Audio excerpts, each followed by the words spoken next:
Hey everybody, this is Larry the Cable Guy. Check this out. So I'm in my truck driving with my buddy, and we was heading up to the men's warehouse to fart in the suits, and he's listening to his phone, and I said, that sounds like Hermie Sadler. He said, it is Hermie Sadler. He's got a podcast called Leaning Right and Turning Left with Sadler and the Senator. I said, Sadler and the Senator? He said, yeah, that's his good buddy, Virginia State Senator Bill Stanley. I said, well, what in the world? He didn't know this. I said, did you know that Hermie Sadler was voted one of the 50 best looking drivers in NASCAR? He said, I did not know that. I said, because it ain't true. You never know, though. He never takes off his helmet. But I know one thing. This show, Leaning Right, Turning Left, is good. So pull up a chair right there by your phone, get yourself a cold beer, and give a listen right here to this week's episode of Leaning Right, Turning Left with Sadler and the Senator. I'll tell you what, I bet Michael Waltrip's even listening. He's always wanted to do something like that. Oh, Sadler, got another one over on Waltrip. Get her done. I'm Virginia State Senator Bill Stanley, leaning right. And I'm Hermie Sadler, and I'm turning left. Another edition of Leaning Right and Turning Left with Sadler and the Senator, powered by Pace-O-Matic. What's happening, Herm? Senator, how are you? Man, I'm doing great. I'm feeling good. Got a good meal in my belly. What was a good meal? With my friends. Good meal. Prepping for a big federal case I've got with our guests that we're going to have on later. But, another week, another podcast. Here we go. So we are in Richmond. We are. And we just had a meal. You said tacos, but that wasn't exactly tacos. What was it? It was tacos de carne asada. So, okay. It was... Well... It was hot, and it was good. That's what it means in Spanish. Yeah, was. Carne is meat. Asada is hot as shit. It was hot. Mm-hmm. It was hot. Well, did you eat enough? I did. I try to make you all a nice meal when you come out here to do this podcast. When I make you come to Richmond, we're up here with my law partner, and we're getting ready for motions hearing in a federal court case. It seems like it's gone on for about 2 years, and probably has or more. And so we're getting ready, but we thought we'd tape this podcast this week right here, right now, in the same place where we've done it before, at the Residence Inn on Dickens Road, where I usually stay during the General Assembly session at the apartments they got there. So it's nice to be back and nice to see you fellas. But, we've got our fanny pack back. Shep Mouse! Well, thanks for telling the casino mob where we are tonight. I appreciate that, Bill. Great job. By the time this drops, we will not be here. That's a great job. And I'm going to have to change my hotel for the General Assembly session, I guess. But yeah, this is where I stay, and or I stay at a couple other places. Used to stay in a house. Yeah, that's right. So, I move around periodically into protected areas. So. We have been on the road a lot recently with the podcast. Last week, we were up at Wintergreen. We were. And, Ace Speedway before that. Ace Speedway before that. We were last week at Wintergreen prepping for our upcoming skill game trial. We'll go back to court in December. I thought that went pretty well. Yeah, it went great. Yeah, we're very confident. For those that are following the podcast, those small business owners that have skill games in their businesses, we're ready. We're tan, we're rested, we're ready. We're not ready gray games, but skill games. It's a big difference. Gray games, gray machines, that's a derogatory term that was created by the casinos to try to say that the skill game was brought in through the back door, which was a lie, because in Virginia they were brought in through the front door. And actually, our guest was a part of that, where they went to the ABC. We talked about that a little bit last week when we talked about where we were in our court case, but went to the Alcohol Beverage Control for Virginia, had them test the games, and they said, no, these are games predominantly of skill, where you can win every time, so they're not covered under the games of chance prohibition that we have in our laws in the Commonwealth of Virginia. And then even our guest was a part of this. They then went to individual counties, cities, and towns and said, hey, we would like to have these in bars, restaurants, convenience stores, truck stops. Do you have a problem with that? And if the county or city said they had a problem with it, they didn't go there. And so every time I hear gray machines, it makes my skin crawl, because it is a derogatory term that's not worth what the words that are used to say it. And quite frankly, I think gray machines really refer to the illegal machines that occurred, that proliferated here in the Commonwealth after Virginia's General Assembly tried to ban the games, and we sued and got the injunction. By that time we got the injunction, those games of chance that are unregulated, were run by some criminal syndicates, certainly untaxed, those were proliferating, and skill games actually lived by the law, both during the ban and then came back on during our injunction. It's been on ever since. 100% of the quote unquote gray area in this process has been created by the casinos, the lobbyists, the out-of-state special interests, legislators, everybody who is in favor of trampling on the constitutional rights of small businesses just to acquiesce to the casinos and trying to give them this government monopoly that we've been fighting. But we covered that last week. And how about introduce our guest, a fourth member of the panel tonight, a special guest. Fourth on the scorecard, first in my heart. This guy was actually a classmate of Moses. His social security number is 7. This guy has been a former attorney general. He's got a fancy license plate, kind of like you got. He does, given to him by members high up in the government to make sure that he's such a bad driver that they still don't pull his over. If you ever want a thrill, get in a sidecar with him. Like a roller coaster. And let him drive. Just don't move the seat. In fact, ladies and gentlemen, this is a former attorney general of the Commonwealth of Virginia. My law partner lives in a little gnome castle in Wintergreen. We were there last week, and we have a story to tell from that alone. But this guy is probably one of the best-known lawyers in the Commonwealth of Virginia, one of the greatest lawyers in the Commonwealth of Virginia, full of stories, full of fun, a dry sense of humor, just like my chicken, I guess, was last week, Shep. It was a little dry. And Shep said there was more than one person that said my chicken was dry. And there was only one other person that ate it. Was my chicken dry? Herm? Are you insinuating that I said that? I think you insinuated that you thought it was did dry. not say that. Uh-huh. And here I made him a nice meal again today. And the meat was dry. Was it again? Well, did you notice how fast he pronounced it? Normally when a person talks fast, it's because they're really covering up for a mistake. But I will say the meal was very, very good tonight. The meat was moist. Warm. My wife was pissed. Senator had she moist listened to the meat. podcast. She was like, and warm too. But it's a little spicy. We'll have a few commercial breaks. my wife's coming got a up in this bone to pick with podcast. you because she said in the 15 years I've been making her dinner, never had dry chicken ever. So there you go. My breasts are not dry. Okay. But your thighs were. My thighs are never dry. Well, I mean, We are were in the getting middle around of the introducing introduction. our guest. boiled the chicken in a whole can of chicken broth. I mean, it couldn't have been but so dry. Ladies and gentlemen, our guest tonight, a man whose drumsticks are always juicy, the former Attorney General of the Commonwealth of Virginia and my law partner at the Stanley Law Group. He runs our Richmond office, and I don't think he even has a set of keys to the place. Ladies and gentlemen, Anthony F., and that's Anthony Troy. Tony Troy, ladies and gentlemen. I do have keys to the Richmond office. Can you get the heat fixed? Because me winter make is that clear. coming. When's the last time you went there? Because I know there's probably some mail piled up for you. Well, in order to get to the office at the Richmond office, there are 182 steps that you have to go up. It is on the second floor of an older building, which is not ADA compliant. The way the hallway is. Look, when we became partners and I got him this, office and we started practicing out of it, number one, he demanded that one of those, kind of elevators be put in, the ones that are along the railing and Oh, the kind of chair you rail? sit into and then Lift. it runs you up there. And he bitches, moans, and complains all the way up every damn step and then threatens to sue me. He never got me the elevator. No. So my first question He's is, he's got to hit certain financial numbers every year to get the elevator. Mr. Troy, Bill introduced you as a member of his legal team or a law firm partner. I got two questions. Why is your name not in the title of the company, which it should be? It should be potentially Troy and Stanley. Out of seniority. Out of seniority and respect for the former attorney general, and in your own words, one of the best attorneys. Yeah, ever.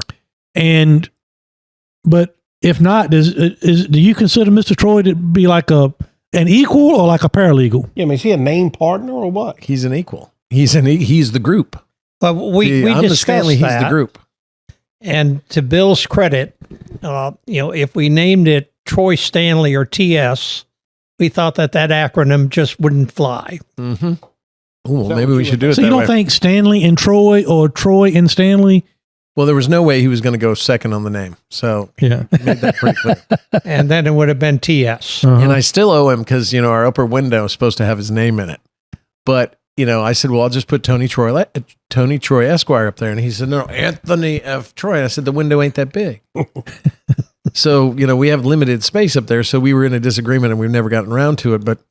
But he is, I've had some partners in my day. I've had some famous lawyers like Tony. I've had, Gil Davis, who ran for Attorney General, who represented Paula Jones alongside Joe Camerata. We had Joe Camerata on the podcast earlier. We have a great podcast library that I think we can, tell all of our listeners and even our new ones, go back and listen to those because they're great and they're evergreen. They're always timely. We have people on like Kyle Petty, Lieutenant Governor Winsome Sears, Dale Earnhardt Jr. We've got lists and lists and lists. Ray Evernham.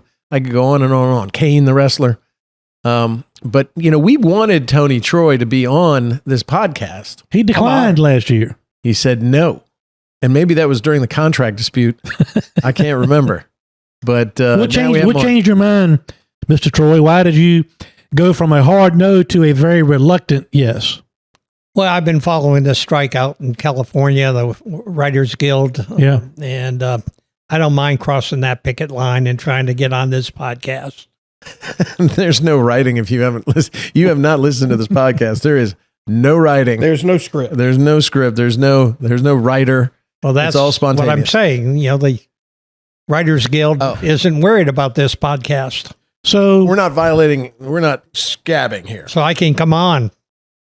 And Tony is not like me in the sense of he is a liberal Democrat. No way. A liberal Democrat. And so I want to get his view on things. What? Oh yeah.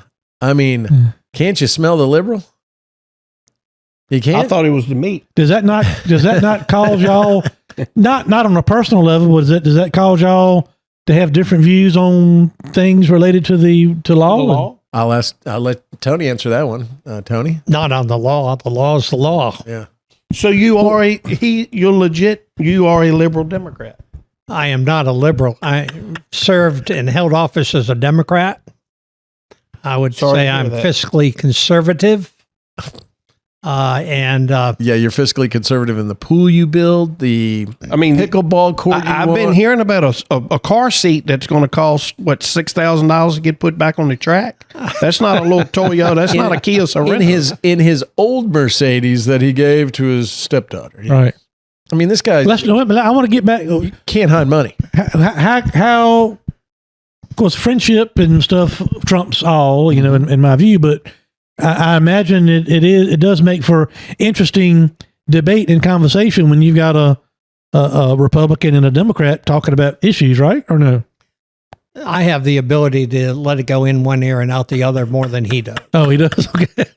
He might be right about that. But this is a perfect situation where left and right can come together for the good of the law firm and the good of helping people. And we need more of this in the world today. Well, I guess I'd say it this way. I think with Tony, we knew each other for years before we ever became partners and always had the highest respect for him ever. I mean, former Attorney General, and he demands that you call him General Troy. I mean, it's kind of ridiculous, but I do it anyway to humor him. But have enormous respect for his abilities and was just thrilled to bring him on board. And I think what he demonstrates is, and I think together we demonstrate, is you can disagree on political views and not be disagreeable. And quite frankly, I think we have a good time, our banter, going back and forth on certain things, whether it's Trump's crimes, alleged crimes, or just even their most local stuff, or even belief that he's got to have a radical viewpoint on everything that ever comes up in life just because he's a damn dirty Democrat. It's a lot of fun for us. So we usually spend half of our time. Usually when we talk in the morning, we usually talk 3 or 4 times. He calls me, like his grandkids. I mean, he just incessantly calls me every day. And so we usually start off with like, "Hey, you see what's on MSNBC this morning?" And I'm like, "I haven't watched MSNBC since 1998. "Well, you're missing Rachel Maddow. She's very smart." And I'm like, "Yeah, right." And then he'll ask me questions like, "Why is all the women on Fox News blonde haired?" we'll just start. This is getting a little overboard. It's not true. And then in the middle he goes, Blue, don't eat my mail. So That is true. Blue is his warmer Reiner, or what do you got there? Big giant He's dog? a Great Pyrenees. So like one of the biggest dogs you can ever have, he's got, which is like an animal furry bowling ball. So I saw a picture of him tonight. Yeah, and I always fear that he's going to knock Tony over. I get calls, believe it or not, this is a true story. One of many we have. Bill. Yeah, Tony. Hey, Tony here. I'm like, yeah, no, Tony. I saw your name on the. Yeah, it's Tony. Yeah, okay, Tony. He goes, you know that check for, my partnership cut? Like, yeah. Can you resend it? I'm like, why? Blue doesn't like the FedEx man. I'm like, so? He ate the package. I'm like, legitimate ate. He's eaten more than one check. So that dog has eaten about $50,000. So did you have to buy into the law firm? Well, we won't go into those finances.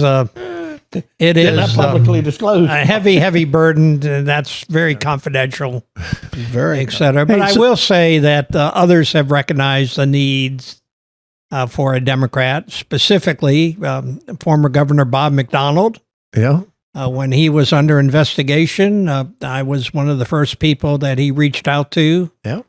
Because I was a Democrat, and I was able to speak in his favor properly because, as we know from the final decision by the Supreme Court of the United States, he should never have been charged in the first place. Well, and I put together the first drafts of the amicus brief to the Supreme Court for legislators, and was able to get together Democrats and Republicans who signed on to that friend of the court brief that I drafted in support of Bob McDonald on appeal after he was convicted. And the person that was the prosecutor in the Bob McDonald case?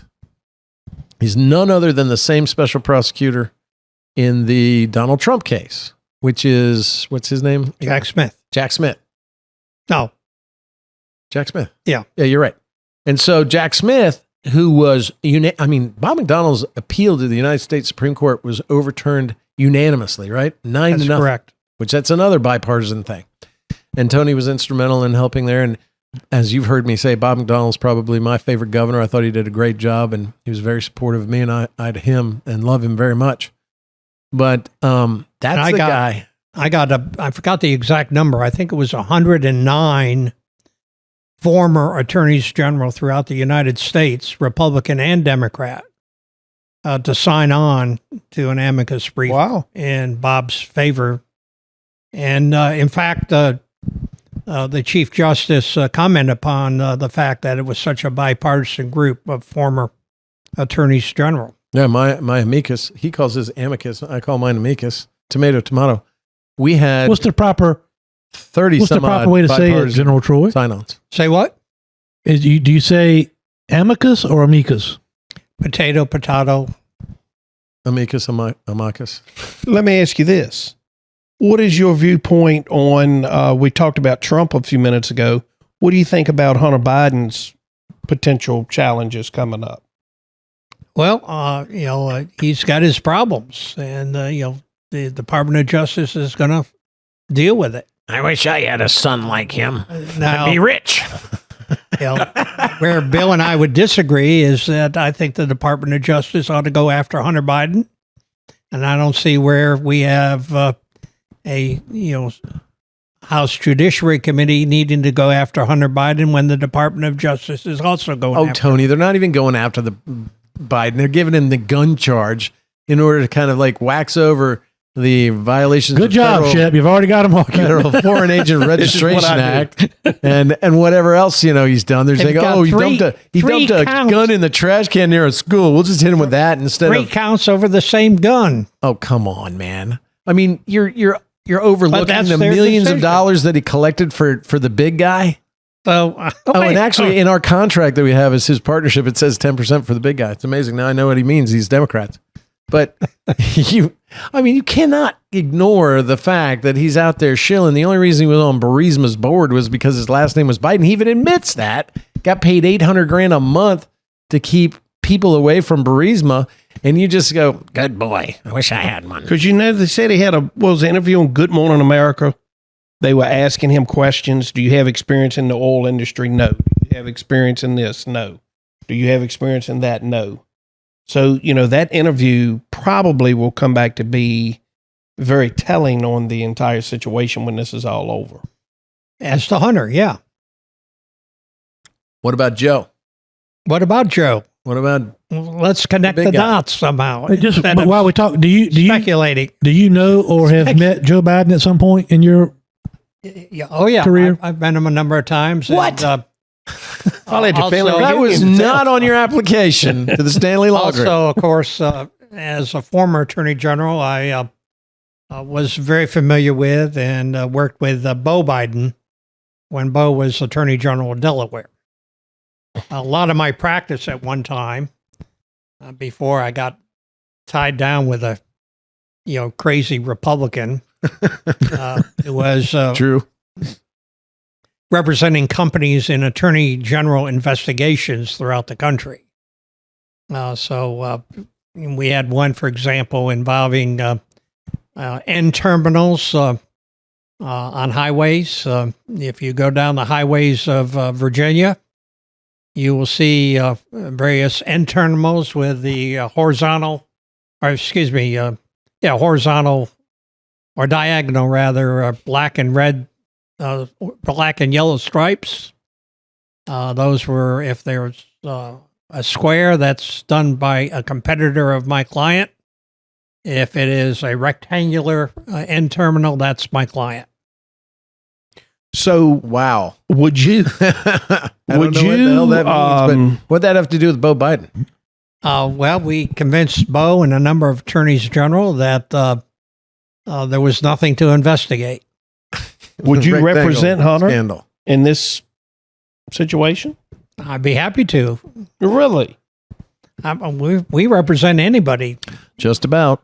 If the money's right, like I said, I can't be bought, but I can be rented. Now, Well, so no, wait a minute. So, Tony, if you knew Joe Biden, did you know Corn Pop, the gangster that tried to intimidate Joe Biden when he was a lifeguard at a community swimming pool in Delaware? I did not. And he threatened Joe Biden, and Joe Biden gave Corn Pop the business? No, Not familiar about that? No? Okay. It's one of the many stories he tells, Uh-huh. Like, remember... Joe also said he was number 2 in his class in law school at Syracuse, Right, right? the one where he plagiarized. So were you there? Were you his lawyer in the plagiarism case? I was not. I never represented Joe Biden. Were you there when his kitchen caught on fire and he almost lost his cat and his Corvette? I wasn't present, but I certainly was alive.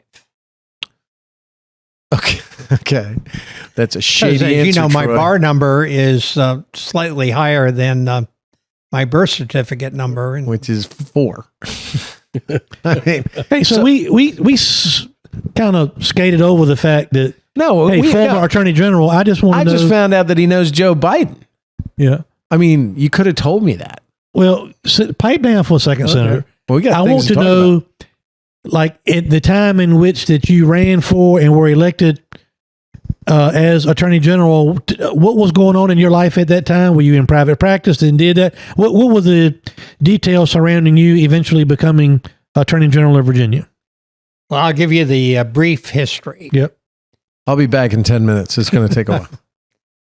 So, came from New England, applied to various schools, came down to Richmond Law, was headed down to Wake Forest, who wanted to meet with me.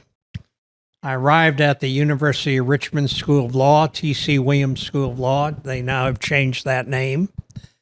And met with then Dean Muse, Dean of the law school. He explained to me very coherently that I didn't have to go down to Wake Forest because when I got back home, there would be a letter from him accepting me at the University of Richmond. Frankly, he thought I drove far enough south. He called Wake Forest on my behalf and told them that my meeting was canceled and that I would come to Richmond. And I did. And then one of my first jobs out of law school was as a young assistant attorney general. We started some guy named Was that Jerry during Bliles. Reconstruction? And some guy named Jerry Bliles and I started together in the office of the Attorney General. I then went on and left and became an associate with a law firm called Dickstein, Shapiro, and Gallagher, which then soon became Colson and Shapiro. Is it Bob Shapiro? No, David Shapiro, but Colson.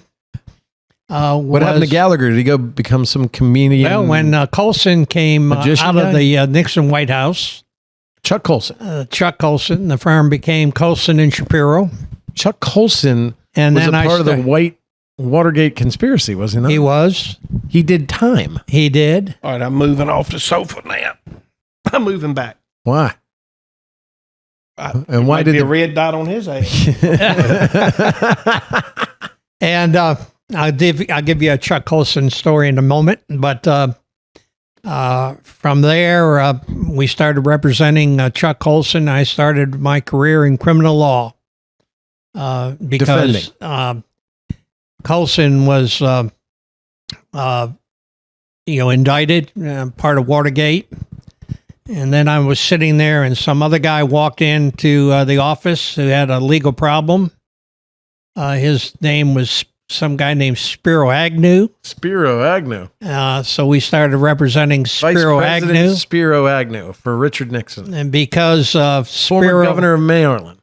was the judge that was assigned, all Maryland judges recused themselves or stepped aside, and a guy named Walter Hoffman, federal judge out of Norfolk, who I had appeared before numerous times, got appointed as the judge over Spiro Agnew's case, and ended up representing as a young associate Spiro Agnew.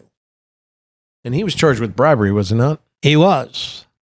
And then one of the things I had to do, because Elliot Richardson was the Attorney General of the United States, he hated and despised and did not trust Spiro Agnew. Spiro Agnew hated, despised, and did not trust Elliot Richardson. So the question was, when the plea deal came about, where Agnew would plead no contest, and resign his office, the question by Agnew was, if I let you plead no, how do I know you're going to resign? And Agnew said, well, if I resign, how do I know you'll let me plead no? So that was resolved with another associate and I hand delivering to some guy named Henry Kissinger, Secretary of State, a letter of resignation. And then, not having cell phones, we called on a landline. Payphone? No, Henry let us use the phone in his office. We called a phone in Baltimore federal court and said, we have handed it over. Do we have a deal? And they went from there, and the rest is history. So that was a little interesting tidbit of my Bill, so you didn't know legal prior to this career. podcast that Mr. Troy knew and was friendly with Joe Biden? No. I mean, what kind of job? Or application do law you have? partners or worked for Chuck Colson, who served time in the penitentiary for. And y'all are going Watergate. tomorrow to federal court to work a case together. Yeah, I'm not going to pay So- attention. I'm just going to go and tell me another story about So Watergate. Chuck, at one time, when I was Attorney General, called me because, of course, he loved politics. I was always asked whether he found religion just as he was in indicted. prison. The question was, was that fake or was that put up? And my response always was, I don't judge another man's religion. And of course, long story short, Chuck went on to form Fellow Prisonship, and that was expanded to every state in the United States and something like 53 countries. And he kept that up to his death. Yeah. But he called me and asked if I would speak to then Governor Godwin to get him his rights restored. And I said, certainly. So before I could do it the next day, he called and said, don't do it. He said, because if I get a privilege like that, it's going to impact my ability to deal with prisoners. They'll think I'm special. I don't want that. I appreciate your help. He might flip me to Democrat. Oh my God. Seriously. Listen to his standards and morals. When you said a moment It's all ago, a show. talking about maybe going to Wake all Forest and all that, did you ever know a guy? I think he went to Wake Forest. He's dead and gone now, but a guy from Roanoke Rapids, Doc Murphy, an attorney. They didn't let me go down to Wake Forest. I know. I just didn't know if you. Dean Muse stopped me from going there. Yeah, there was a guy in Roanoke Rapids named. But he's Doc asking Murphy. this, Tony, because back in the 1400s, I mean, there were only like 4 or 5 attorneys in the whole planet. So we thought you. No, might there know were that. more than that. I was around. 6 or 7. Tell us another interesting story. About Joe Biden or somebody else? Well, Make us laugh. somebody old else man. maybe that you have represented that would be political, or that the listeners would know. Well, this isn't political, but I had a great case one time when in federal court, I represented a subcontractor who was accused of giving kickbacks in order to get federal contracts. And we were tried with the general contractor who she was accused of receiving kickbacks to give out contracts. And we were tried together. And my guy was acquitted of giving kickbacks, and the general contractor was convicted of receiving kickbacks. Wow. In the same game. How does that work? And I thought that was pretty good. Now, the story behind that is we were able to show that my guy, when he had a young daughter born, the daughter did not have, when she was born, her trachea was Thank you, Tony impacted. Troy. Yeah. We're just seeing her on Yep. the TV. Gas prices have hit at 2023 All or a time year, high. Or for high. the year. Yeah. Way to go, Tony. Uh-huh. Anyway, continue with your great liberal story. So anyway, This story So going anyway, anywhere. This story Picks going right back anywhere. gas prices aside, he committed himself because a lot of his friends pitched in, and he got his daughter's surgery, saved her life. He said that if he ever had a situation where others needed, he would always, help out them. And we were able to show that he helped out numerous people with sad stories, including the general contractor who indicated she had a son that needed help. And so he was giving all these kickbacks, quote unquote, all this money to help her with her son. Turned out she didn't have a son. Spent all the money on cars, jewelry, and furs. Was she a Democrat? I think she might have been. Oh, yeah. Tax and spend, baby.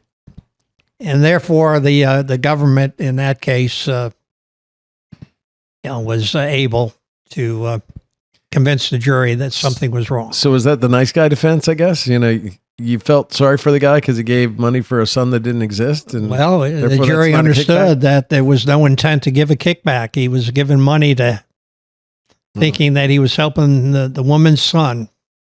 God, I'm going to cry over here. So speaking of women, what do you think about the Virginia Where's this Democratic going? the Virginia Democratic delegate that's seeking an election? Susanna Gibson. What do you think of her kind of interesting political campaign tactics? Yeah, and that Tony, she's used? specifically answer the question as a Democrat. Tony, have you gotten behind her? If you take a look at these recent political ads, We'll see you in it. these political ads have her opening various doors, and I think she's going to win. Really? Yeah. No, wait a minute. So you've been in politics a long time. I dare say we've seen certain things. I mean, I represented, Paula Jones against Bill Clinton, and we were talking about that even in the last episode. I feel your pain. Monica I did not. Lewinsky, and I bet you knew Bill Clinton, didn't you? He was Attorney General of Arkansas when I was Attorney General of Virginia. Oh, you're kidding me. All right. No. So get back to the Virginia In delegate. 1977 to 1979, Bill Clinton was Attorney General of Arkansas. Hey, write this And down. y'all hung out? Remind me Yeah. to read your fucking resume before. He hung out. You hung out with Bill Clinton? Oh, yeah. Oh, there's got to be some great stories And there. then you kicked his ass. Yeah. Well, that was when he was president in 94. What were you doing in 1994? Retiring. 94? I started drawing Social Security in 94. 94, I Yeah. was practicing law with the law firm of Mays Valentine. Oh, okay. You're in the big firm. But so wait a minute. So, Susanna Joe Gibson, Biden, Bill Bill Clinton. Clinton. Bill Clinton, He's gonna Susanna Gibson. Susanna Gibson. If he says Obama, I'm outside. Okay, you guys finish this All up. right. So what do you think's going to happen with Susanna Gibson? Now you know what I happened told to her, you, right? She's going to be elected. You think she's going to, but you don't think the Democrats would encourage her? Look, we can't. She's on the ballot. There's no and Well, early because she voting is on the started. ballot already. Yeah. She's right. on So the you gotta ballot, run with and Bill's favorite senator of all 40, Louise Lucas. No, that's Has Hermes. endorsed her. That's Hermes. Hermie loves Louise Lucas. Well, I mean, I like Louise a lot, and we have appreciate that, actually Bill. represented her. You and That I, kind of dialogue is the reason I lost my campaign. Louise Lucas is a client of the Stanley Law Group. yes. Yes.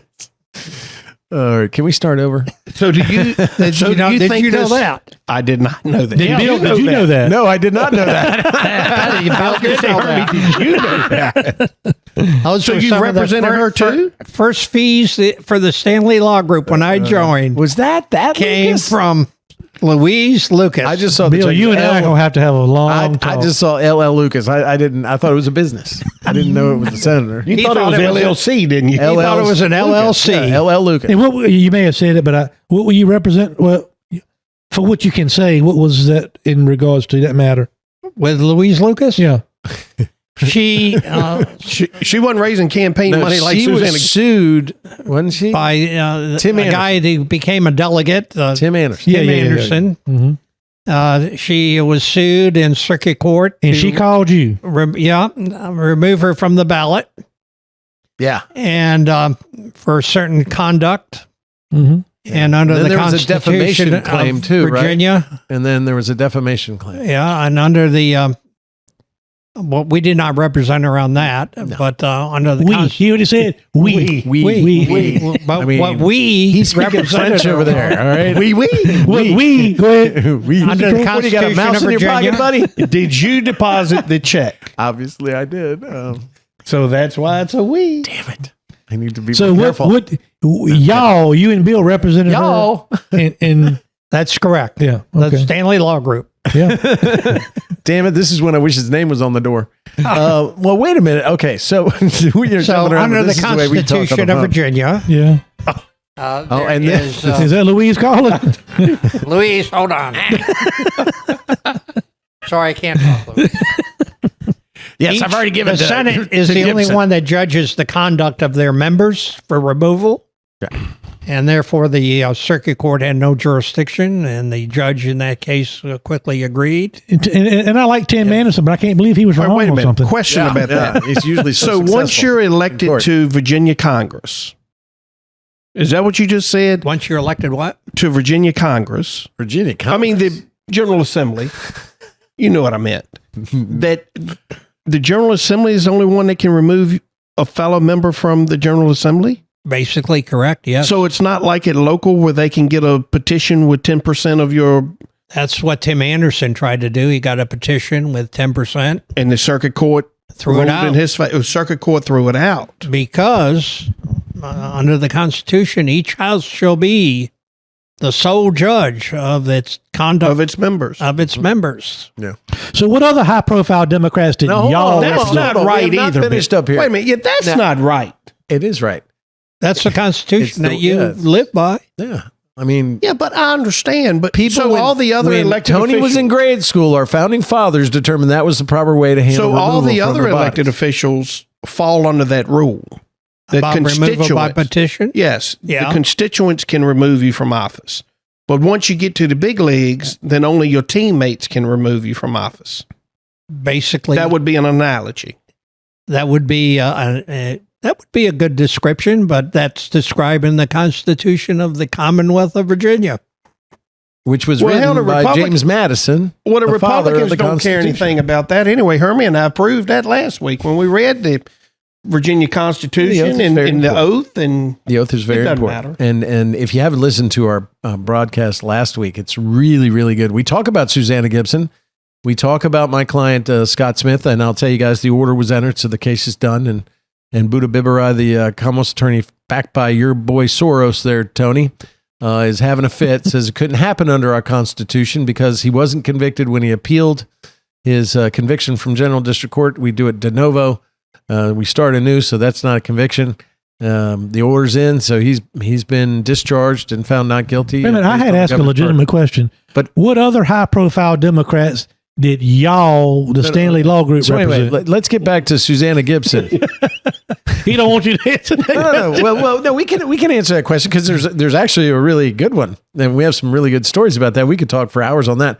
But so Troy, would you admit that what happened to Miss Gibson is claiming as a Democrat, which they want to do all the time as liberals, that she is a victim of revenge porn, and this is an invasion of her privacy, and she will not be overridden by those Republicans. Not be what? Goonie politics. She would I not think. be what? Over what? I get it, Tony. So you're a lawyer. Does she have a case? Is Well, she That's suffering a from valid revenge porn? question, and under the my Commonwealth answer is law? I look at the law. I haven't studied the law. I don't care about the politics. If there's a statute about revenge porn, then let's see if it applies. If it does, Okay, it does. we have a revenge porn statute it in the doesn't, Commonwealth of it Virginia, doesn't. and Well, it I requires haven't read it. malicious acts that you maliciously do this. But what we have here is a candidate for office that voluntarily. I've already said I think she's going to win. I don't know what more. I understand, but she's claiming allegedly. Wait a minute. This is about judgment, really. This is somebody who wants to, one, represent people in Henrico County. And you want people that are going to be, that have good judgment, and two, understand the law. But she's claiming that somehow by her putting her own self voluntarily out on Chatterbait, is that what it was? Chatterbait, that filming live with her husband doing sex acts that's accessible by anybody on the internet. And we found out that they didn't have the filter, age verification filter that my law required, that somehow that's an invasion of our privacy. What's your take on that, Tony? What say you, liberal? Are you concerned because you passed a statute banning porn and she got through your filter? You liberals think I passed banning porn. It was just to make sure we verified that adults were, seeing this stuff and not children. And actually, this website, from what we understood, allows you on there. Actually, a reporter from the Associated Press told me that my filter's not on it. But the question is, Tony, and you're avoiding the question. We can't go down this road because, as you know, there's constitutional law, there's statutory law, there's common law, and there's something called administrative law, administrative practice. And I've already asked Bill if when the nursing board is going to remove this woman's license as a nurse practitioner, do you want to represent her? And he said, for the money, we would. Well, I was going to ask you, would you offer your services to represent her in this case? We've represented a lot of interesting people throughout and would you take careers. tokens as payment, I guess, is what you're asking.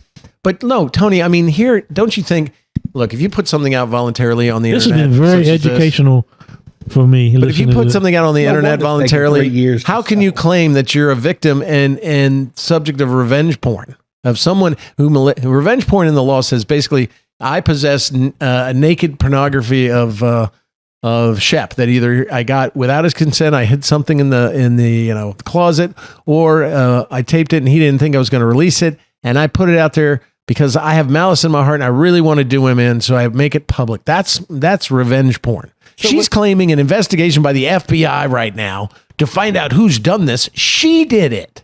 Now, Tony, do you think that's good judgment for somebody who wants to be someone who writes the laws, votes on potential laws and or repeal of laws? Don't you believe that the constituents have to make that decision? I do, but I'm asking your opinion. And then each house shall be the judge of the conduct of its members. I do. So it's going to believe go it. to the House of Delegates. So today she releases on in the Richmond Times-Dispatch an op-ed on prescription drug prices, how we need to bring them down. And of course, I'm sponsoring, have signed on to sponsor and push a bill that would create a prescription drug board and commission here in Virginia that would try to keep prices lower, negotiate prices with big pharma if we had that power and Well, ability. if she wins, y'all could work together on this. Well, I do believe that my wife will not allow this bill. I guess I'm going to have to find somebody else to carry it if she's elected. Hi, folks. This is Hermie Sadler. Thanks for listening to our all-new podcast, Leaning Right and Turning Left with Sadler and the Senator. I hope you are enjoying the show as much as Senator Stanley and I enjoy bringing it to you. Whether you're a family traveling together or a truck driver hauling freight up and down the highway, I hope you will take the time to visit one of our Sadler Travel Plaza locations in Virginia and North Carolina. Sadler Travel Plaza locations are licensed dealer locations for Pilot Travel Centers, and we also carry Shell Motiva petroleum products for our four-wheel friends. We pride ourselves on providing one-stop shopping for service, food, and entertainment. Our food options include Five Guys Burgers and Fries, Quiznos, Dairy Queen, Hermie Sadler's Faux Show Bar and Grill, Victory Lane Restaurant, Hunt Brothers Pizza, Dunkin' Donuts, and much, much more. Our locations include Sadler Travel Plaza in South Hill, located off I-85 at exit 12. The Sadler Travel Plaza of Emporia, which is conveniently located on exit 11B off I-95, and Sadler Travel Plaza on Highway 58 in Suffolk. We also have our North Carolina location, Sadler Travel Plaza in Dunn, North Carolina, that's exit 75 off I-95. We appreciate all of our customers, and Bill and I appreciate you listening to Leaning Right and Turning Left with Sadler and the Senator, powered by Pace-O-Matic. Hey, this is Bill Stanley, Hermie Sadler's sidekick on this podcast. When I'm not in Richmond at the Capitol or doing this podcast, my real job for the past 27 years is as a trial attorney with the Stanley Law Group. Here at the Stanley Law Group, we represent our clients in every courthouse in the Commonwealth. No problem is too small for us to solve. No case is too big for us to win. Whether it's criminal charges, traffic offenses, civil disputes, litigation matters of any sort, we handle it all. We make sure that we treat every client like family because they are to us. Your problem is our problem. Your success is our success because we hate to lose more than we love to win. And believe me, we win a lot. Don't believe me? Go ask Hermie. I'm his favorite lawyer, and he hates lawyers. So give us a call at 540-721-6028 and let us help you. Or visit our website at www.vastanleylawgroup.com. That's www.vastanleylawgroup.com. At the Stanley Law Group, we'll make sure we're the lawyers that you swear by and not at.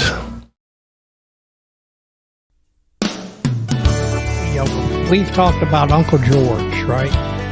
Your Uncle George. My Uncle George. Yes. Part of my other career is I used to play with Arthur Fiedler and the Boston Pops. Really? Yes. Mm-hmm. What instrument? Cannon. In D? Cannon and D. So, Cannon and boom. so Uncle George, my great uncle, was one of six siblings. My grandmother came over to this country and worked and sent money to bring every one of her siblings over here. Uncle George was the youngest. He came here and he and his brother started in the tire business in the late 40s. Not a good time to be in the tire and rubber business with World War II. So he bought a resort in Lenox, Massachusetts. And he loved the South. And among the other people, the Tanglewood Music Barn in Lenox, Arthur Fiedler would play there with the Boston Pops. He would visit Uncle George's place called Eastover. We had about 110 guys and gals from the South working there in the summer. We'd have about 500 guests per week. And we would, for the Arthur Fiedler, help me here, Bill, with the, Boston Pops, no, the 4th of July. What is this song that he would always play with the cannon in the background? Canon in D minor. Yeah. What is that?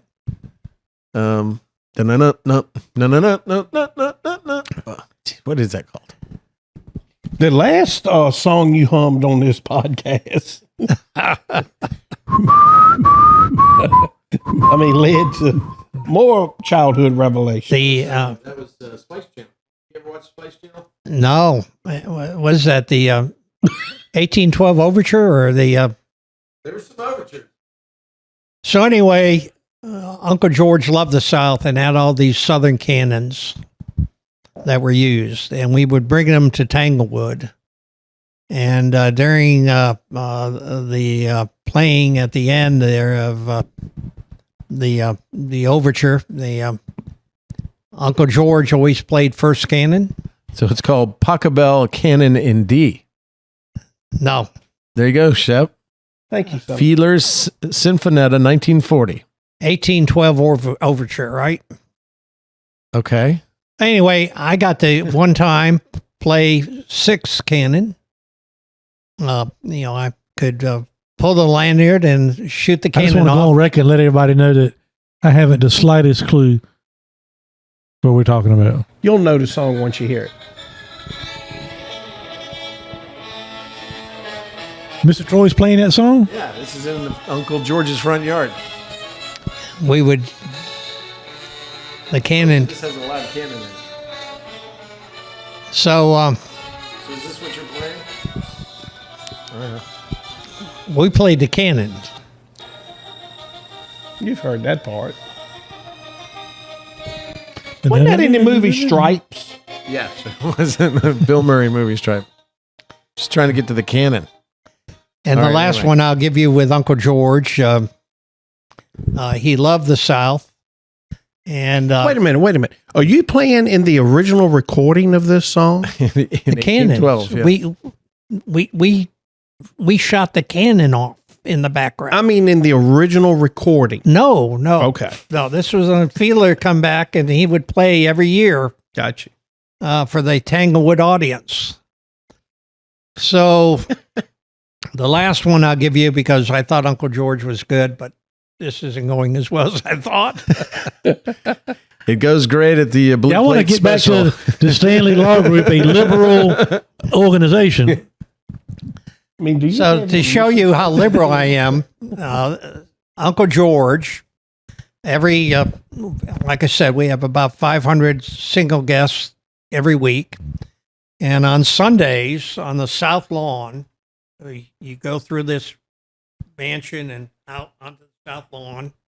There'd be a koi pond that would be larger than this room with all the koi in it. And the South Lawn would be set up for a buffet with your ice sculptor, all that, and all the guests go through. And marching picket duty around the koi pond would be two guys in Confederate uniforms, like at the Tomb of the Unknown Soldier. And they would do the picket duty back and forth. Suddenly, when everybody finished through the buffet and are all seated, one of the pickets would scream, mortally wounded, and shoot his gun off, scaring the bejeebers out of all the guests.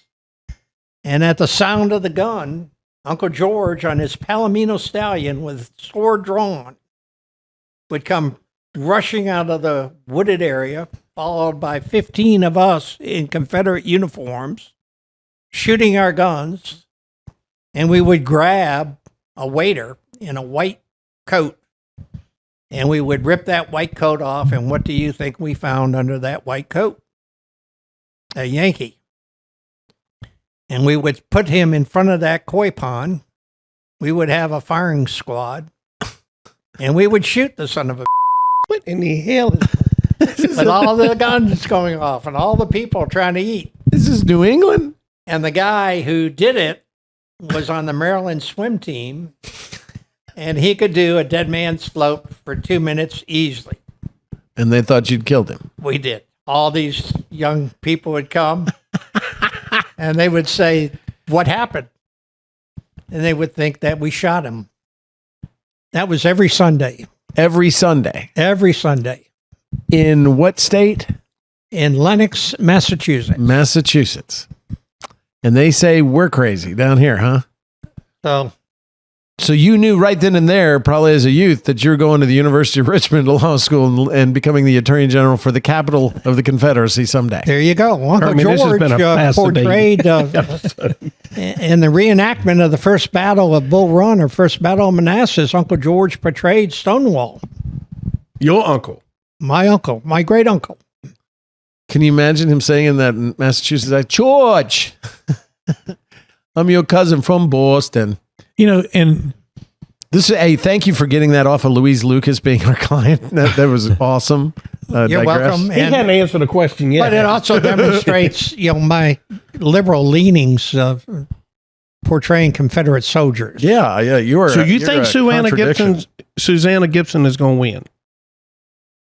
Is that with my Confederate hat on or my legal hat? What would Uncle George say? Uncle George? Yeah, I'm not sure what Uncle George would say. one of the obviously Uncle George would make that the entertainment of every Sunday at his buffet. y'all have many differences. One of which, the most obvious, is Bill never wants to have a strand of hair out of place. Never. And Mr. Troy seems to not give a shit. He looks like the professor in Back to the Future right now. So the answer to your question, Oh, he did it come Mr. Sadler, is the one that we did was Senator Willard Moody, Yeah. along with Senator Johnny Giuliano. They were indicted in federal court for wire fraud. Was this before you got to Bill's law firm? Before, yeah, this is not a Stanley Law Group one. Do the jurors just say not guilty so he can just quit talking? Oh yeah, He just bores them. He lulls them right on Uncle to sleep. George is a fan favorite in criminal cases that have gone on too long. So he just lulls them right on to sleep, doesn't he? Oh no, He he's said, "To hell with it." compelling. Compelling. He's compelling. Yeah, He didn't answer the question yet. Well, that just like a Democrat. answering Hermie's question was, what other political cases have you Yeah. done? Yeah. Johnny Giuliano and Willard Moody. We represented Willard Moody. My then law partner, a guy named Jim Roberts, and I represented Willard Moody. He was owned a Pontiac dealership down in Portsmouth.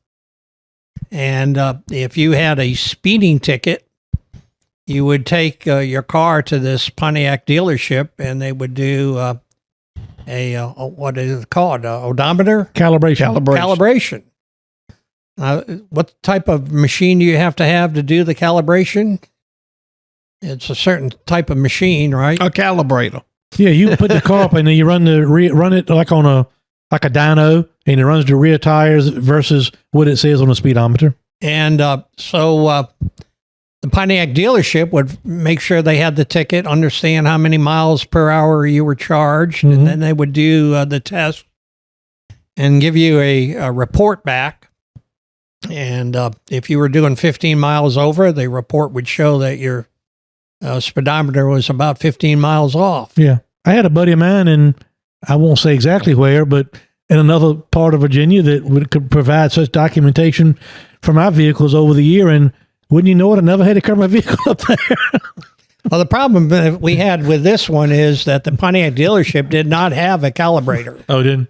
Yeah. Maybe you need to take it there now since your visits to this is my last tickets. To get back on point. Wait a minute. There's To get another back great on case point. he and I actually tried together of a famous politician, Democrat politician. Guy named Joe Morrissey. Yeah. Oh, hell.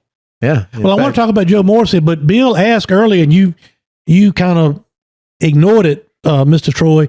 I'd like to know more about any friendships, acquaintances, or interactions with Barack or Michelle Obama. Oh, God, I don't want to hear the answer to this. I should have asked these questions. I feel like a dumbass. I met Barack Obama.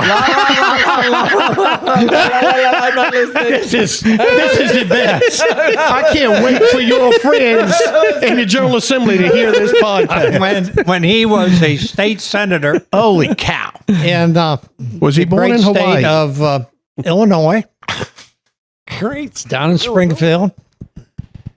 And where Lincoln was born. Yeah, and we were lobbying down there on the tobacco settlement for The NSA. Well, I represented the Tobacco Institute for years, and then Right. Weren't you known in Virginia as the vice lobbyist, the lobbyist of vice? What did they call you? What was the nickname Jeff Shapiro gave you? well, the Minister of Vice was the appellation, but that's because people forget I represented. Don't get off point. You said tobacco. Get off point. Get off. You met Barack Obama and y'all had We'll dinner. get back there, but I represented tobacco, You're the godfather Wine. of the kids or something? Riverboat Gaming, and Jerry Falwell all at the same time. At the same time. And All right. that's how we got Minister. So you and Barack I'm Obama fine. went on a cruise together. When was this? No, Yeah. we were just talking to Rolled a number him a of state fatty. senators on the about how riverboat. unfair the master tobacco settlement was to small independent tobacco manufacturers. Is Hawaii on his birth certificate? I have never seen his birth certificate, I don't believe that. but you meet Trump him in admits Kenya? that it was. Uh-huh. What a fascinating episode. It can only get better because it can't get any worse. Because I'm finding out all this stuff about my partner I didn't really know. So do I dare? I mean, Wait, did he fill out a job application? no. So this was I was just a come drinking on. back then. So we have other stories, but I won't bore you with them. No, I'd love them. Oh, hell no. keep going. I'll Anything be that, outside, but keep anything that involves a potential person or a political adversary of Senator Stanley that he doesn't know about yet, I think is great.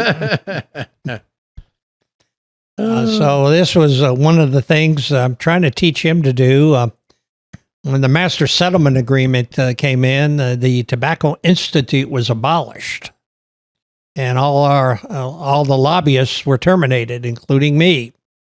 There was no Tobacco Institute to represent anymore, and the various tobacco companies would hire some people. So with all the knowledge we had with tobacco, this other guy and I were sitting around and saying, what are we going to do with it? So we formed our own client. We created SITMA, the Council for Independent Tobacco Manufacturers of America. Who was on that? Nobody. It was all these small independent tobacco manufacturers throughout Virginia and elsewhere. And so they had to pay an amount of money equal to the payments that the major companies were making as a tax for 25 years. And but because, for example, one of our clients only distributed throughout the South and not everywhere, we were able to pull off a situation where we would only pay out of 50 states, we would pay for 10 because that's all we operated in. Why should we pay for 40 that we didn't do business in? Right. And the tobacco companies didn't like that, so they started to change the master tobacco settlement state by state. And we went state by state 1 year to every capital in the United States, including Springfield, Illinois, trying to push back on the changes that were being advocated. Good work. Very interesting. Bill, are you still with us? And that's where you met Barack Obama. That's where I met State Senator Barack Obama. Now, in y'all's morning walks and whatnot, did y'all have meaningful dialogue? And what kind of person do you think he was back then? Tony, Didn't get to know him there's that a lot well. of things we need to talk about. I mean, are y'all Barack still Obama, I'm sending each gonna be other president Christmas someday. cards and stuff? No. I'm sure you are. Oh, So, I mean, were you involved in his campaign? I was not. I was just lobbying the guy one time. But this was after you were Attorney General, of course, for the This Commonwealth was of Virginia. This was in your private practice. Correct. Is there, so he knows, let's go through the list. He knows Joe Biden. And here, see, this is one thing you have to always put up with, Tony, is his phone's on major high volume and it rings in the middle of it and he answers the phone. Yeah, there he goes. There he goes. Yeah.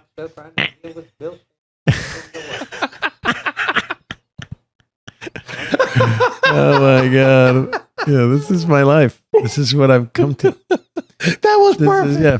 The other thing that he'll do a lot, and that phone will ring and he'll be sitting there and you're having a conversation. We're getting ready for something. Come on. Hello? Yes, is this Mr. Trump? Yes. Mr. Troy, yes. We've just noticed that your Mercedes warranty is about to expire.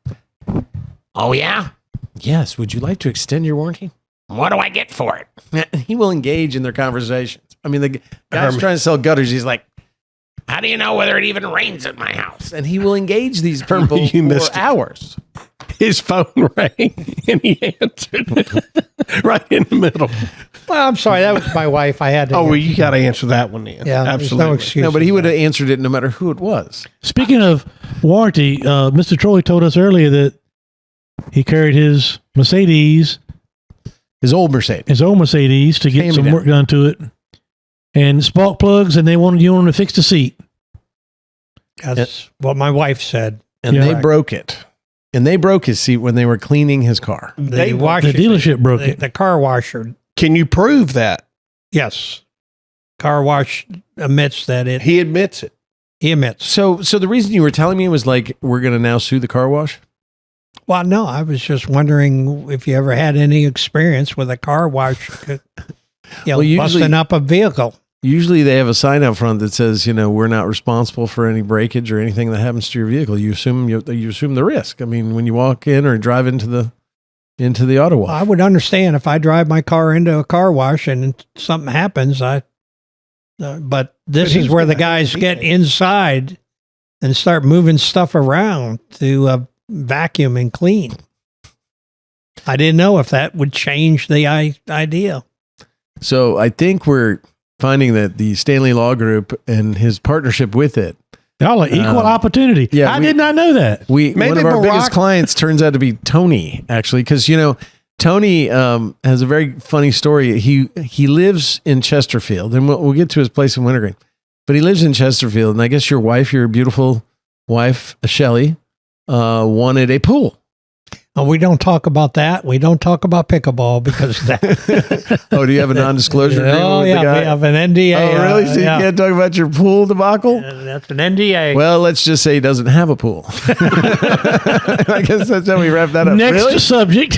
Well, you didn't talk about it. I did. And then his wife wants a pickleball court, but the yard has got like, what, a 25-degree slope to it? Like I said, next subject. We can move So on to maybe these Barack will represent you in the car wash suit. Is he still practicing? I'm asking you. No, you should I don't know. Y'all talk I don't 3 know. times a week. Well, let's see. Hillary was disbarred. I think he was disbarred too, wasn't he? No, He wasn't? No. Okay. Well, So y'all are that close. I did not know Hillary was disbarred. yeah, she got disbarred. She You got sure? disbarred over the Whitewater stuff, and so did Bill. Yeah. My He wants My to contest recollection you is- over that. yeah. So I how think did you know Bill- Bill Clinton? Bill, like I said, he was Attorney General of Arkansas. But did you meet him? Oh, yes. We were in meetings together. We See? had drinks together. See? Had drinks together. Did you share a porterhouse together? Yeah, and then No. what happened? No, come No, on. but he Tony. was Attorney General of, look it up, Arkansas, 1977, Hey. 79. Hey, Tony, let's go over to the Excelsior. Let's go check out some big-haired women. Bill Clinton, Attorney General of Arkansas. And so you had drinks together. We did. Okay. And that's all you're willing to say. That's all that happened. That's Did you all I can campaign say. for him? I did not. But you would have supported him. Yes. Did you vote for him? I presume I did. Have you ever voted for a Republican? Oh, yes. Really? hmm Who's still alive? No. So you didn't vote for Trump? He loves Trump. He loves Donald. John McCain is dead, right? John McCain has passed on, yes. So that would be okay, John McCain. Did you meet Teddy Kennedy? Well, funny you ask. Because oh my God, he's in Lenox, Massachusetts, I mentioned Uncle George's resort. You did indeed. And Teddy was there one time and demanded that the indoor pool be open just for him late at night. Really? And Uncle George called me and said, Tony, I want you to open the pool for this guy. And I did. For Teddy Kennedy. For Teddy Kennedy. So now the other time Uncle George called me late at night, Uncle George would disappear for time on, and then he would call and say, go down to the depot. I bought another buffalo. Or this time I bought some longhorn steers, huge steers with long horns. I mean, real long horns. And we would send this guy from Alabama in and say, give him a cloth and a bunch of shoe polish and say, you get over the fence, Uncle George wants those horns polished. And that boy would climb the fence and get into the field with the longhorn.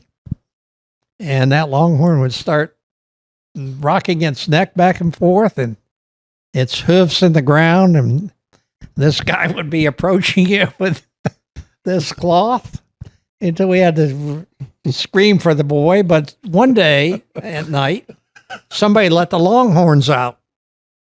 And we got a call around 11 o'clock in the evening from the chief of police of Lenox, Massachusetts, that our longhorns on Labor Day weekend were down in the middle of the green causing traffic jams. Uncle George said, Tony, get the boys, get some horses, get a truck with some wood, and we're going to build a fence on the green. Trap those longhorns. Hey, Tony, have you ever polished a horn before? No, I asked people to polish the horn. Hey, can I ask a somewhat serious question? Sure, So give it a shot. Mr. Troy, a couple of weeks ago on the podcast, Bill and Shep and I, as Republicans, gave our prediction as to next November who would be on the ballot on the Republican side. And we got on record with that. I thought it would be DeSantis and Nikki Haley. And anyway, we made our predictions. So on the other side of the aisle, looking forward to November 2024, who do you think will be on the ballot for the Democrats, president and vice president? I'm presuming Biden and Harris. You don't think there'll be any change? No. Will you do be you voting? think Biden can do 4 more years of this?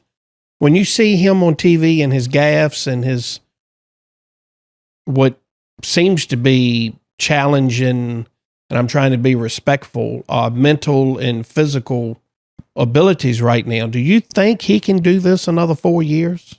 You would feel comfortable with that? He's done a good job so far. What? The economy's the economy's improving. The economy's booming. Improving.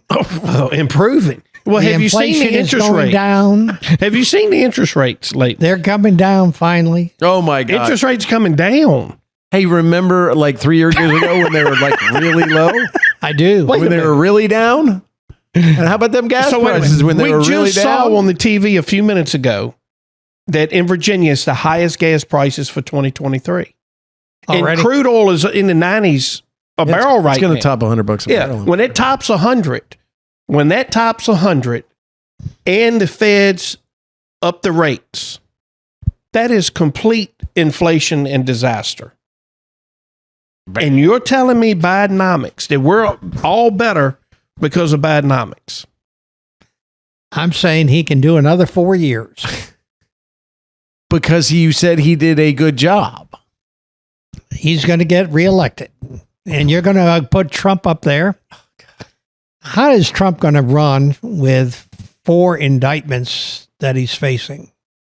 You, the king of the criminal defense attorneys? I mean, really? You don't think a man's presumed innocent before he's found? Oh, I do, Before but I he's think tried? he's going to have to be sitting his little derriere but in you're a saying, courtroom for a while. So Tony, you think, and I must But be forget way Trump. overpaying this mother. I mean, I think he said we can go I've back and listen offset to it. inflation. He's done a good job so far. yeah. So you think the economy's great? Think it can get better. It has to get better. Okay. So 4 years ago, you didn't think it was really great? 4 years ago, 5 years ago, even. that's before inflation started kicking in. So wasn't it great? So not, it caused inflation. Inflation. making money. Anyway, No, I mean, so I hope Anyway, so you thought during Trump's 4 years the economy sucked, and right now this is awesome with Biden. I never said that. You said everything was great. He's done a great job. I said he's doing a good job. Got a lot more work to do. Another 4 years, I'll get it done. Get what done? Like put us under completely? Oh, I try to. I mean, the cost of goods. You know what a grocery store is, right, Tony? You know where you I go have don't. food My wife and you, reports to me on that. you know those costs are like 20%, right? Do you shop at the grocery store? Yeah, absolutely. I shot for Oh. your dinner today. Yeah, I do a lot of the stuff. We split it. My wife shop buying that beef. He couldn't afford it at. Yeah, and the price of beef's gone up. I mean, the price of gas gone up. The cost of living's gone up. Inflation's not matching increase in wages. We're having kids Well, that's that why aren't I'm learning telling what you they're to supposed to raise be your learning. hourly rate too. Do you believe in transing children? That children can that we should be affirming an 8-year-old's decision that day they decide if they're biologically a boy that they want to be a girl, that we need to allow them without any government interference or parental interference to order up the puberty blockers and get their genitals rearranged. Is that something you find acceptable in this Biden world? I don't think Biden's in favor of that. Yes, he is. You're sure? Absolutely. You wouldn't lie to me. No, I'm your law partner. Well, yeah, at least for now. yeah. I mean, I'd lie to you, sure. I mean, but I'm not doing it here. How's that? Okay. Tony gonna Yeah. be in Emporia tomorrow while you're in court. I mean, don't you believe that parents should have, not only a say but the primacy in determining, their children as they grow up and they learn about those kind of things and find out who they are as young people? I mean, Tony, I'll give you an example. When I was 4 and we lived in Maine, I completely believed I was a lobster. Okay. I clenched Believe what? I believed I was a lobster. So, and my mom has pictures, Polaroid pictures of it. I'd make the lobster claws with my hands and I was crossing my eyes because I guess I thought that's what lobsters did. I am very glad that my mother did not boil a pot of water and put me in it. Now, isn't that similar to what, if your kid decides at age 6 or 8, I'm a girl when they're biologically a boy? Do you think that parents or that the government can make those decisions for parents or override parents if they disagree with their children's decisions? I think the parents need to get some medical attention and be guided by the practices of medicine. What does that mean? Are you It talking about means getting the them mental government health? doesn't have a role here. Okay. It's for the parents and their doctors, and sane parents ought to get help and not try to guide their child by themselves. Do you think, though, that perhaps no physical change like puberty blockers or gender transitioning surgery should occur to anybody under the age of 18? That should be an adult decision? Well, I haven't studied that enough. That's a great answer. We're going to move on from here. You want to go back to Susanna Gibson? Let's have some more Uncle George stories. I mean, yeah. I mean, I cannot believe you think that everything is okay with our economy and what Joe Biden is doing in the world today. What about Uncle George? I mean, He's damn. perfectly happy paying $3,000 to get his seat fixed. No problem. Yeah, no. I am not. Don't you think under a Donald Bill. Trump economy that seat cost about maybe $900? I need Bill to sue this car wash for me. See, I knew would that was love coming. to set in on their next board of directors meeting. Dude, come to the federal court. We're going to be sitting there. I'm like, I cannot believe you said that last night. And we're not even going to pay attention to the court case. Well, see, so I've always thought Well, he this was has been kind of a very hidden- educational for you. Yeah, I thought he was Has it always been? kind of a hidden conservative, but I guess not. I mean, you really think that Joe Biden's doing okay? You said you were a fiscal conservative. You lied. Yeah. What do we have? Trump $131 versus trillion Biden. in debt? Huh? What did you Trump think when versus Biden, Biden. fell asleep? What was he talking to? The president of India, I think? Yeah. Yeah. And he fell asleep across the table from the man? Well, That's wait, horrible. So let's get a fascist in. Tony's done that when we've been at the office. Yeah, but he's So not the president. your whole thing. Well, say let's take Trump away from the equation then, because I think he's kind of fallen out of favor with some conservatives by his statements on the transitioning kids and also on abortion. Say it's Joe Biden versus DeSantis. Who are you voting for? Probably Biden. DeSantis is worse than Trump. All right, Nikki Haley versus Joe Biden. Now that's a little closer. Nikki has some common sense. Well, a little closer. Does that mean still probably vote for Biden, but maybe have to think about it? Give me some other good choices. How about there. Vivek? Who? Ramaswamy. Chris Christie versus Biden. Give me another choice. Running out. Tim Scott versus Biden. How about Rudy? Versus Rudy Giuliani? Yeah, versus Biden. Well, he's under indictment too. I know, and doesn't have a law license anymore. So, okay, I'll play along. Rudy Giuliani versus Now, when Biden. I met Rudy, funny you should ask, Good segue. because I was representing the Purdue Pharma, manufacturer of oxycodone. Mm-hmm. You represented them? Yeah. Yeah. Are you in that Netflix series? No, but Rudy came in and tried to muscle and push everybody aside and take over the entire representation of Purdue Pharma. And then what happened? Well, Purdue Pharma went down the tubes when Rudy got in. Okay, so I'm guessing you're voting Biden if it's Rudy Giuliani versus Biden. You are correct. Did you know that Netflix series was filmed on location right here in the Richmond area at a wedding venue called the Estate of River Run? I did not. My personal friends own What's that. that Netflix thing called? I've never seen it. Were you in it? No, I'm in a Netflix documentary. I would hope. I am. I'm in The Innocence Files. Episode 3, about 34 minutes, 27 seconds in. So there you go. So Bill, I've learned a lot tonight. I'm going to go soak my head. Actually, I'm going to have to go take a long walk, but I've learned a lot about my partner here. But I'm still just stunned that you think everything is going okay here in the United States, right? You're asking me to get a fascist in place of Biden. Well, you keep saying it's Trump, but you don't know if it's going to be Trump. And then, so you're now saying that any Republican candidate, because we keep throwing names at you, has to be a fascist. Or they're a No, fascist. Trump's a fascist. Why is Trump a fascist? Look up the definition of fascism. Trump. I understand what the definition of fascism. I want then to hear Trump why you fits think. it like a T. And what's your definition of fascism? The definition of fascism?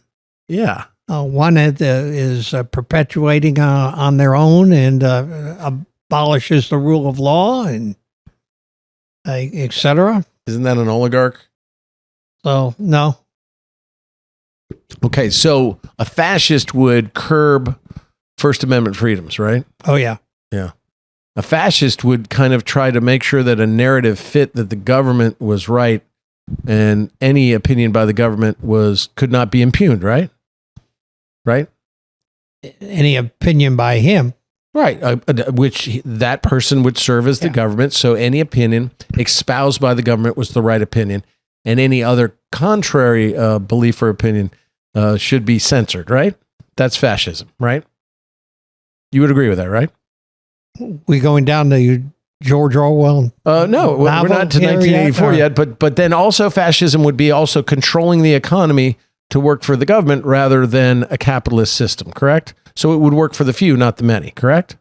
Okay. You would agree with that? Fascism? I'm with you so far. Okay. And you would believe that that government would want to make sure, a fascist government would want to make sure that there was no higher power above government like God, that the highest power for the people would be the government itself. That way the people would obey the government and not try to overthrow it, change it, or exert any freedoms over it, correct?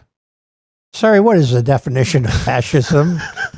Hey, that Netflix series, while he's doing that, was called Painkiller. Yeah, but do you notice what I'm describing right now, which is a restriction on your freedom of expression, government censorship and narratives that fit the government, control over the economy for the few and not the many, anti-capitalism.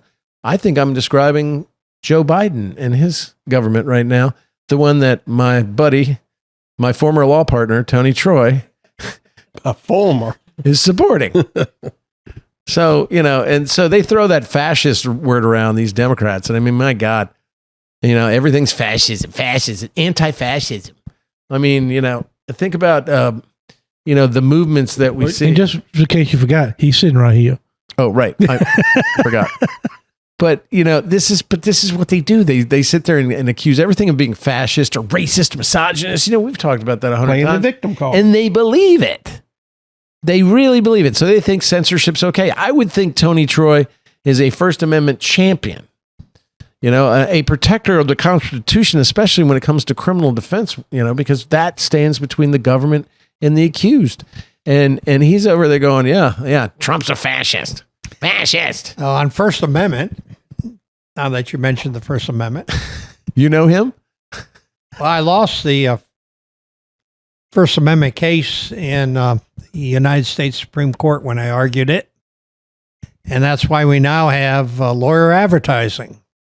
Oh, that's right. When you were Attorney General, it was illegal to advertise if you're a lawyer because you couldn't solicit clients, and that was determined to be solicitation. So he took up the lawyer sued because they wanted to advertise on TV or radio or even in the newspaper, and he took the position that it was against the law. And so again, here was Tony Troy for censorship and against the Constitution and the First Amendment. And so he defended the posture that you could not advertise as a lawyer, and the lawyers won. And now that's why you see all those crappy ads. So you And created listen to the my ambulance crappy ad chasers. on this That's very not quite podcast. accurate. You created ambulance chasers. What I did was try to defend a Virginia statute that said a pharmacy cannot advertise the price of a prescription drug. The idea behind that statute was that you needed a three-legged stool between doctor, patient, and pharmacist.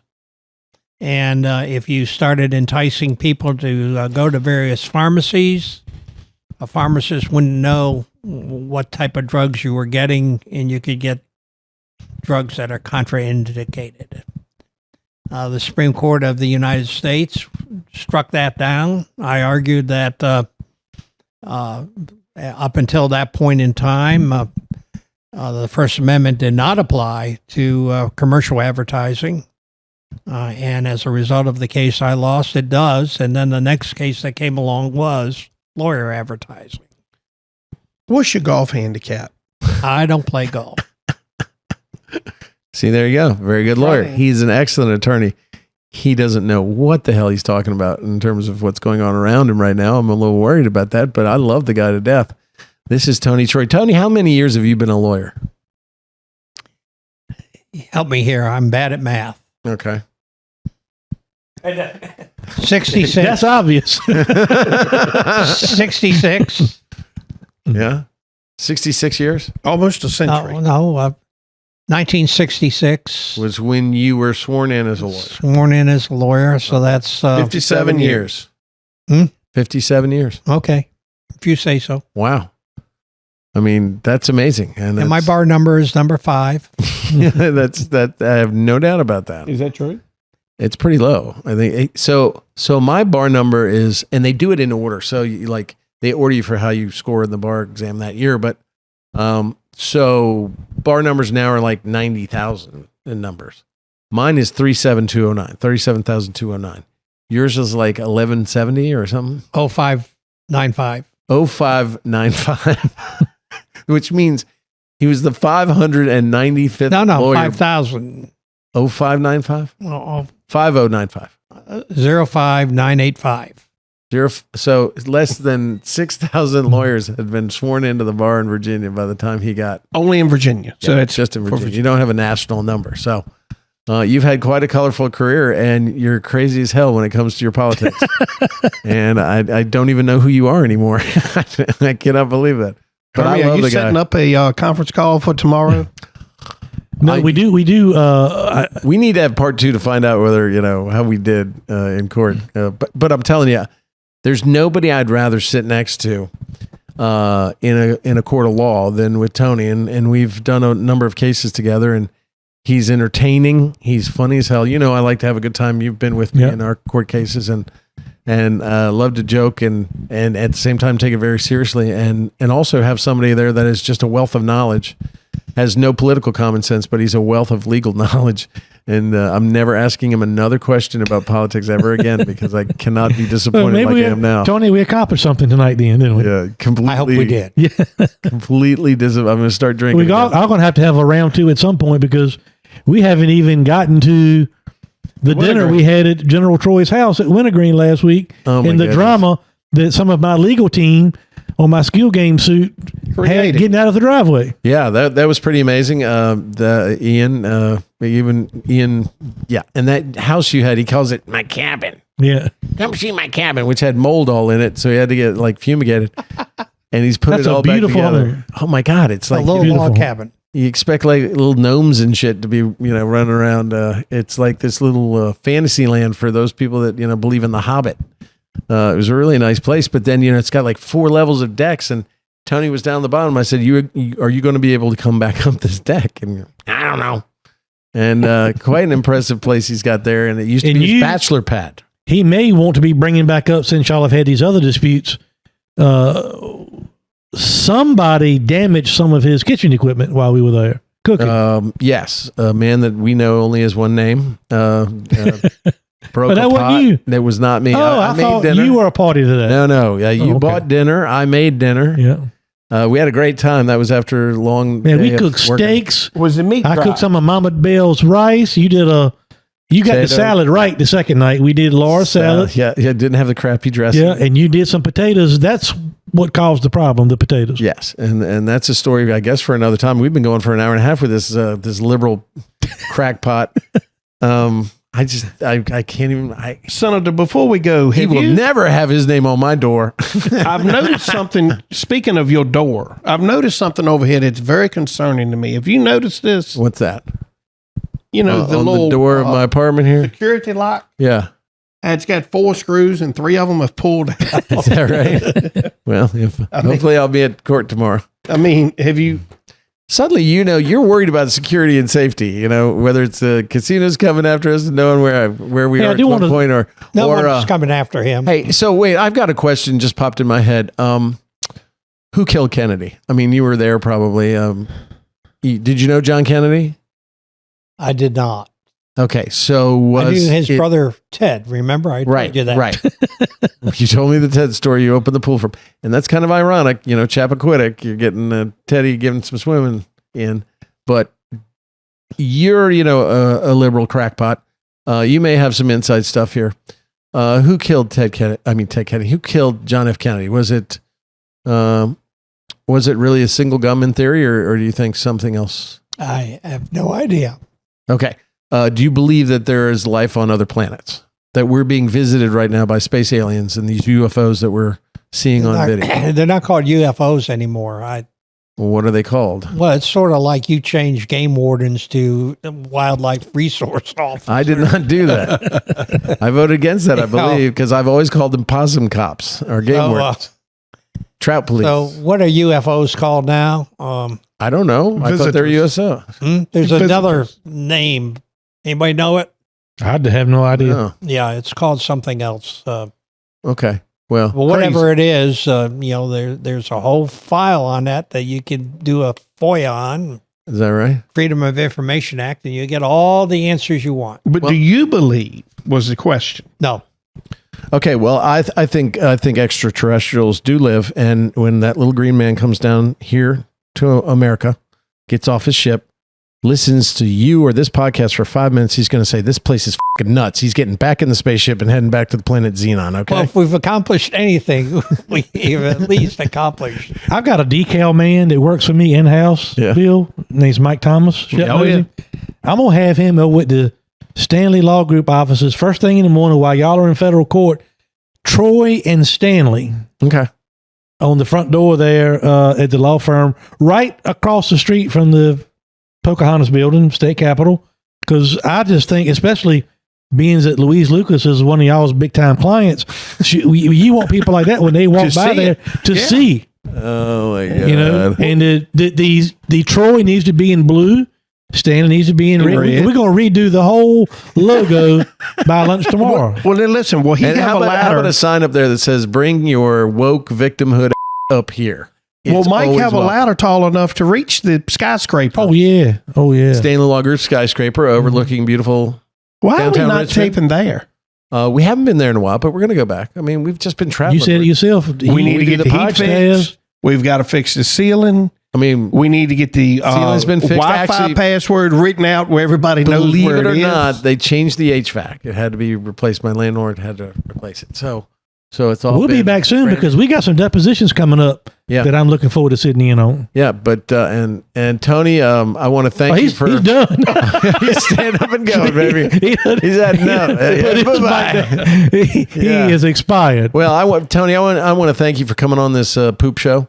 This was amazing. I've learned a I'm lot just going to mute his mic about myself and about my law firm, but like that was fun and funny and He's you're not laughing smiling at all. But we're gonna have to call this Tony Troy Part 1 because I think Yeah. there's more stories about Uncle George that we need to talk about.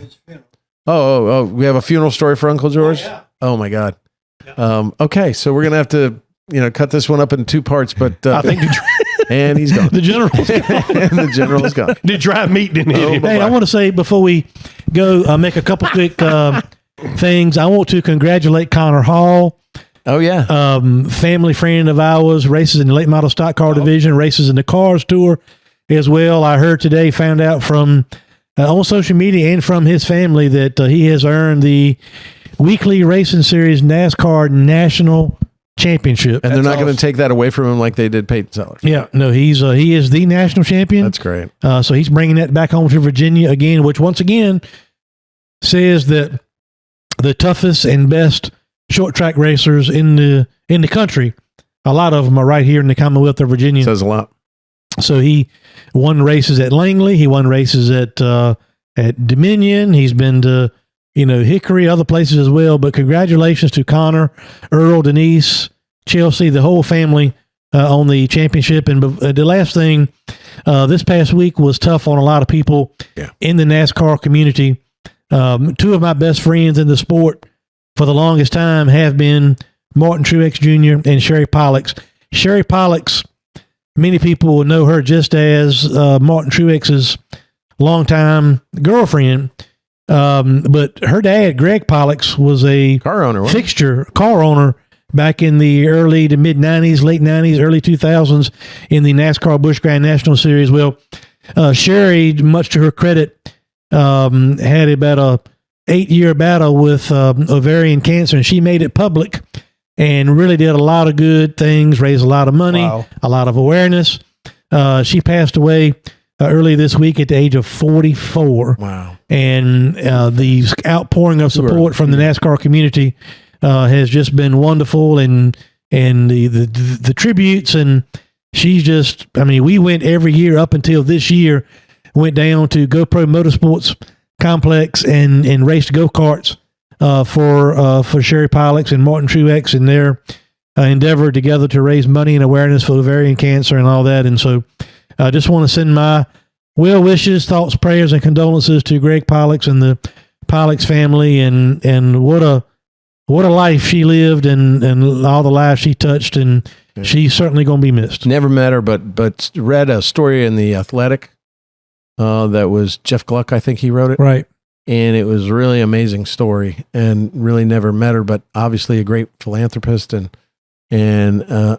someone to admire and look up to, and such a history and and a life well lived in 44 years. Yep. An Even through amazing all of thing her for all struggles women and who being suffer sick, cancer. she always had other people's needs and interests above hers, never complained, always had a smile on her face, and just a radiant personality and person. And I don't mean to get off that subject or to deviate and minimize her impact in not just NASCAR and also women who fight cancer and the strength that she showed every single day. But what was this stuff about Danica Patrick? I mean, she made something on Twitter, a comment that was derogatory to Martin Truex Jr., I thought, when Martin put out, a public statement that obviously was written by a publicist. Yeah, a lot of people, I mean, Martin and Sherry had split some time back. Don't know the details of that. Was none of my business. Mm-hmm. But I'll just read to you without interjecting my personal feelings about it, because I'm disappointed that that's what Danica Patrick did, was insert herself personally into something that should have always been about Sherry Pollock's. This was Martin Truex's statement. It says, from the very minute of her diagnosis, Sherry was determined to not only fight ovarian cancer with everything she had, but also make a difference in the lives of others battling this terrible disease. Sherry's passion for making a difference in the lives of others was inspiring to everyone. Through her tireless charity work for so many years, her legacy will live well beyond our lifetimes and continue to help countless families who are battling ovarian and childhood cancer. I would like to extend my deepest condolences to her entire family, who have shown incredible strength and resilience throughout her battle. Don't see anything wrong with that. But No, not at all. okay, here's what Danica Patrick wrote on her Instagram. I avoid negativity on social media at almost all cost. Almost. But this is the most insensitive, disconnected statement from a guy that I never liked, and obviously for good reason. I don't care what happened between them, but this is as cold as it gets. A PR rep wrote this, guaranteed. You're free from all this now, Sherry. Wow. So that's just disappointing to me that Danica would insert herself in that. And I don't care to comment on that any further. I go back to what I said. My condolences to Sherry and her family. Right. Her and Martin had a wonderful relationship for well over 10 years. And he, as far as everything that I saw and knew when I was around him, he stood beside her as she did him through it all, ups and downs and otherwise. And it's just unfortunate that Danica has decided she wants to get some attention off something that we should be talking about and celebrating Sherry Pollock. Yeah, let's remember the positive and certainly the differences she made in people's lives as she fought her own battles and did so much in those 44 years that God gave her. And that's, we're never guaranteed. My dad used to say, and he died of cancer at the age of 51. And he always used to say to me, don't be so busy making a living that you forget to make a life. Well, she made an incredible life and touched so many others. And I didn't even know her, but now the stories I've read. And I've just got a text while we're sitting here on this Monday night or Tuesday night that Charlie Davis, and Troy, you may know and remember Charlie Davis, the lobbyist. Charlie passed away this evening and just got word. Yeah. And he was at our fundraiser that I had in Richmond International Raceway. You met him. Mm-hmm. Wonderful, gregarious, outgoing guy, full of life, never took life too seriously, had the biggest belly laugh you'd ever want to hear and the quickest wit you'd ever want to know. Had he been sick? And he had been sick, yeah. But he fought like a true champion. And Wow. And so we'll miss him as well. Charlie Davis, rest in peace. We'll see you soon, my friend. I know right now he's enjoying a bourbon in heaven and looking down at us and saying suckers, as he used to always do. I love that guy. He was one of the first people that approached me when I was elected and was always welcome in my office, and such a good, honest, great man. And lived in Chesterfield, and I think it was Brandenburg or Brandermill. Brandermill, and they called him the mayor of Brandermill. And he knew everybody, and he was a friend to all and an enemy to none. And so God rest your soul, Charlie Davis. Godspeed. I had a question for Hermie. Sure. As long as it's not a question for Tony Troy. How many times you think General Troy sat in on The View? He's got to know Whoopi Goldberg and Joey Behar and all those women. He's got to know them. He was asked to replace probably Joey Behar. I judge people based on my experiences with him, and all of my experiences with General Troy have been good and insightful and fair and open and honest. And so these other issues he and Bill are going to have to work out. Now, are you going to update the listeners on our golf outing last It's like Friday? finding out your wife never votes for you every time you're up for re-election. it's a shot in the gut. But we've known each other to be Democrats and Republicans, and we give each other grief and crap on a daily basis about But it. this went way But we past laugh that. the whole time. But yeah, I mean, I've learned a lot about Tony. I'm going to have to reevaluate. He comes up for a HR review, so we'll have. Are you the committee or is Shep on the committee? The person I put in charge of HR is me. Yeah. So, yeah. I mean, do you have an employee manual for him? I'm going to write one tonight after you guys leave. So you're going to update the listeners on our golf outing?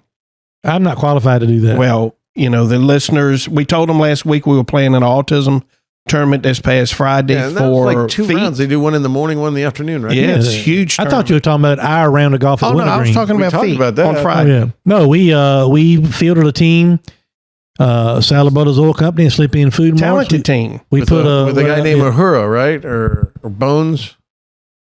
What was the guy's name? We had Mr. Shep Mose and Right. and we had my brother Elliot Sadler. We and went to the Chris bullpen, got him when and then the guy that took your place is Chris Thompson, affectionately known as Spock. Spock. That's it. Yeah, Okay. Spock is a player. How'd Spock you- can hit a golf ball. We did finish 14 We under, shot I 14 believe. under. I'm not sure where we ended up. Were you using like where you had to hit with a cup over your ball and stuff? We did do Solo that. Cup, yeah. Yeah, that's crazy. Yeah. We did do that. Okay. And so how We did Elliot used play? two mulligans on the first hole. Was that right? If that tells you how the day How started. did Elliot play? Oh, good. I mean, we all actually we all got, We all got our contributed. shots in. We all Did you contributed win? Were you in the money? in a little way. I left. Don't know what the final rundown. I do know 19 under won first prize. Okay. But the team that they had put together for that team was 4 really good golfers. We were more looking at the charitable nature of things Yeah. and Well, good Elliot looks and thought, personality. Elliot cause, thought too. we were going to finish around 9 to 11 under. So we exceeded those expectations. Well, that's good. That's good to see Elliot gets out occasionally. Yeah. You know, not just a youth baseball. We rode the games big or- golf cart. We didn't Oh, have you any brought the big mechanical golf cart? problems. Yeah, brought the big Now, boy do you out. haul that thing in I a wouldn't say hauler? we didn't have any problems. Now, what problems did we have? Me and Spock in the back, there was a slight fuel overage problem. The thing was a little flooded, and the fumes, You mean the carbon monoxide? carbon monoxide. For all they know, that By the time we got to number Shepard's got 7, like a me and Spock 4-seater were limousine we're golf sick. cart. I Yeah. disconnected that carbon monoxide detector. Well, that Not to be a distraction. oh well, But a great event for a great cause. They raise a lot of money. it was a great day. We've for had that. Mandy Calhoun on here. You know Brian Yep. Calhoun, his family. They're doing great work, and they're working on having a wonderful service providing facility for all special needs families, kids, and that nature in South Hill. And we don't have anything like that in our area. I'm looking forward to continuing to support them. And Senator, I will say, Elliot was a fan of my playlist. Oh, You were he not, liked it? but Elliot enjoyed your the music. music. Is Yeah. your music is just beyond me. But that's good. Elliot liked your stuff, and we wish Tony Troy would have stuck around. He had to go campaign for Susanna Gibson. She was calling him over for a special meeting, a Zoom meeting. She said she's going to win. I'll be right behind her. I'll be right She's going to win. But we want to thank Tony Troy, my partner today, He's going to give her for a deep coming push right over to the and finish speaking line. with us. Wow, is all I can say. But I love the man, and he's a great guy. So I hope you guys enjoyed this podcast as much as we We did learned laughing. that the economy is great, Yeah. and we got nothing to worry about. So here we go. And Trump's a fascist. And that the dogs eat his checks that my firm sends out to him. So there you go. We learned a lot today. We I really don't know did. what, but we'll figure it out when we play this back again. But ladies and gentlemen, always thanks for listening. You can always reach us on Facebook at Leaning Right and Turning Left Podcast. You can Sadler Senator on Twitter or X or whatever you want to call it. And then you can always find out what our race team is doing with www.sadlerstanleyracing.com. And we're on all major platforms. You can listen to us. Give us a 5-star rating and tell your friends. Our listenership is just going up, and I'm sure after this one we are crossing aisles. And Were these revelations on the show tonight? Will that open us up to more potential sponsorships and things from other type liberal companies and otherwise? Yeah, I'm thinking we're going to have a Bud Light ad here in the next week or two. I think we're set for Target for a long campaign, and so I can't wait. How about the hair gel? They could be a sponsor. Well, for you. No, for you. Oh, well, this is the first time I've had hair gel. Had my hair cut today. If you go to Sport Clips in Willow Lawn, go to Renoka. She was wonderful and cut my hair like a pro and a champ. She knew exactly what she was doing. I was very pleased. So she took me right in and she did a very good job. So, and she put gel in my hair, which is the first time ever. So I had to brush that thing out. We appreciate y'all listening to Leaning Right and Turning Left with Sadler and the Senator, powered by Pace-O-Matic. I'm Virginia State Senator Bill Stanley, and I'm going to go have a cry because I'm still leaning right, but my partner's way friggin' left. Appreciate y'all listening. Have a good night. God bless you all.